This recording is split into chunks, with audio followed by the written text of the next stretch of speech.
அதிகாரம் 37.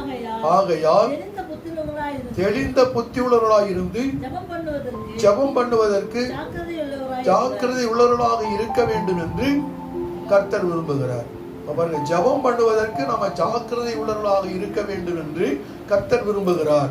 இப்ப நம்ம ஜெபிக்க வைக்கத்தான் கர்த்தர் விண்ணப்பங்களின் ஆவியை நமக்கு கொடுக்க விரும்புகிறார். நம்ம கேட்டு பெற்றுக்கொள்ள வேண்டும். ஆண்டவரிடத்தில் கேட்டால் நிச்சயமாக பெற்றுக்கொள்ளாமல் இருக்கவே முடியாது. ஏன்னா தன்னுடைய பிள்ளைகளுக்கு அவருடைய சாயலாக நாம் இருக்கிறோம்.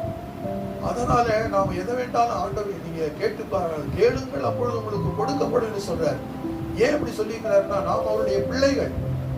அதனால அவர் எப்படி மனிதனை உருவாக்கணும் சொல்றாரு. தன் தாயலாகவும் தன் ரூபத்தின்படியேயும் நம்மை உருவாக்கி வைத்திருக்கிறார். அப்படின்னா நாம எல்லாரும் ஆண்டவருடைய பிள்ளைகளாக இருக்கிறோம். ஆண்டவரிடத்துல ஒரு காரியத்தை நாம கேட்கும் பொழுது உடனே கிடைக்காட்டி போனாலும் அது என்னுடைய நன்மைக்காகத்தான் என்று சொல்லி நம்ம பொறுமையோடு காத்திருப்போம். ஆனால் கட்டாயமாக நாம் ஜெபித்தது நமக்கு வந்து சேரும். ஆகவே நாம் அந்த விண்ணப்பத்தின் ஆவியை கொடுக்க தேவன் விரும்புகிறார். அதை நாம் என்ன செய்ய வேண்டும்? கேட்டு பெற்றுக்கொள்ள வேண்டும். ஆண்டவரே, எனக்கு ஒரு ஜெபிக்கக்கூடிய ஆவியை கொடுங்க ஆண்டவரே. பரிசுத்த ஆவியானவருடைய அந்த ஆவியோடு கூட இணைந்து நான் ஜெபிக்கக்கூடிய ஒரு ஜெப விண்ணப்பத்தை எனக்கு கொடுங்க ஆண்டவரே என்று சொல்லி கேட்கும் பொழுது நிச்சயமாகவே நாம் அவர் பெற்றுக்கொள்ள முடியும். ஆகவே இயேசுவை நாம் சந்திப்பதற்கு என்ன செய்ய வேண்டும்? ஜெபம் ரொம்ப முக்கியம். ஜெபம் இருந்தால்தான் அவருக்கு முன்னால் நிற்க முடியும். அதை நம்ம மறக்கக்கூடாது. அவர் தான் நம்முடைய ஆத்தும நேசர். அதை எப்பொழுது நம்ம பார்ப்போம் அப்படின்னா அவருடைய வரிகளை தான் பார்க்க முடியும் அவருடைய முகத்தை. ஆனா இப்பொழுது எப்படி பார்க்கணும்? விசுவாசத்துல பார்க்கணும். விசுவாசத்திலே நாம் தரிசிக்க வேண்டும் இயேசு கிறிஸ்துவை.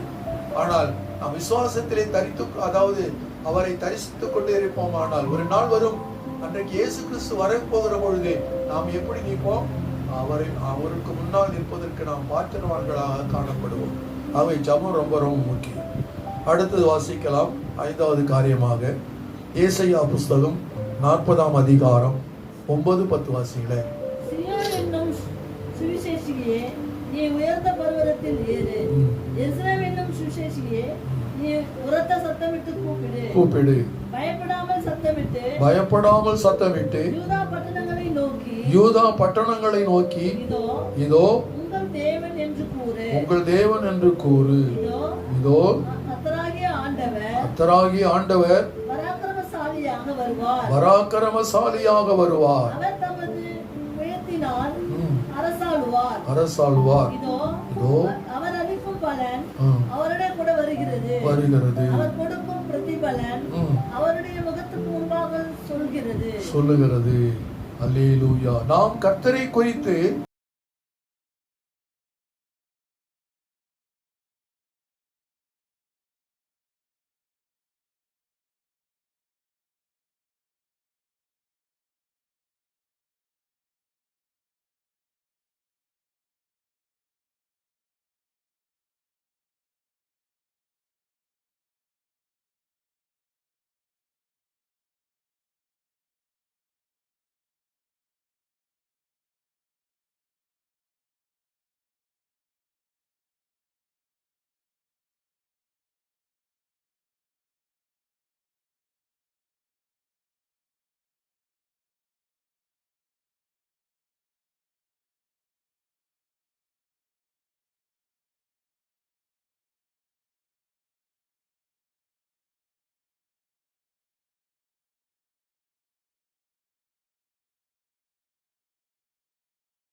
நாம் எடுத்துக்கொள்ளப்படுவோம். ஆண்டவருடைய அங்க அவருடைய சமூகத்தில் எங்க நாம் காணப்படுவோம். ஒரே ஒரு சம்பவத்தை மாத்திரம் சொல்லி முடிக்க போகிறோம். லூக்கா எழுதின சுவிசேஷம் 2ஆம் அதிகாரம் 37ஆம் வசனத்தை வாசிங்க. ஏறக்குறைய 84 வயதுள்ள எந்த விதவை தேவாலயத்தை விட்டு நீங்காமல் இரவும் பகலும் உபவாசித்து ஜெபம் பண்ணி ஆராதனை செய்து கொண்டிருந்தாள். அவளோ கர்த்தரை புகழ்ந்து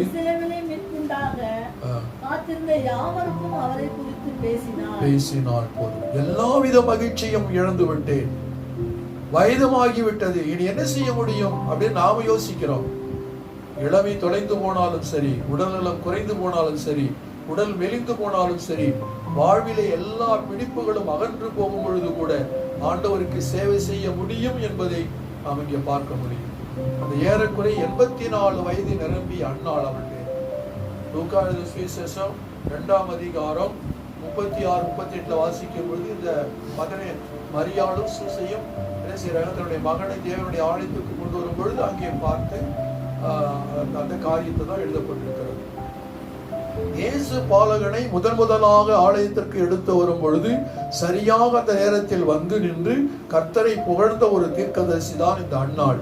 கிறிஸ்து பிறப்புக்காக காத்திருந்தால் அவரை காண வேண்டும் என்று மகிழ்ந்த அன்னாள் ஒரு ஜெப வீராங்கனை. அதை மறக்க கூடாது. அந்த நமக்காக பிறக்கக்கூடிய இயேசு கிறிஸ்துவை நான் பார்க்க வேண்டும் என்று சொல்லி ஒரு ஆசையினாலே அவளை காத்திருந்தாள். காத்திருக்கிறது மாத்திரம் அவனுடைய ஜெபம் பண்ணிக்கொண்டே இருந்தாள். எத்தனை வயது? 84 வயது. அப்படியே காத்திருந்தாள். கிறிஸ்து பிறப்புக்காக காத்திருந்து அவரை கண்ணார கண்டு மகிழ்ந்த அன்னாள் ஒரு ஜெப வீராங்கனை. 7 வருடம் புருஷனோடு வாழ்ந்த கைம்பெண்.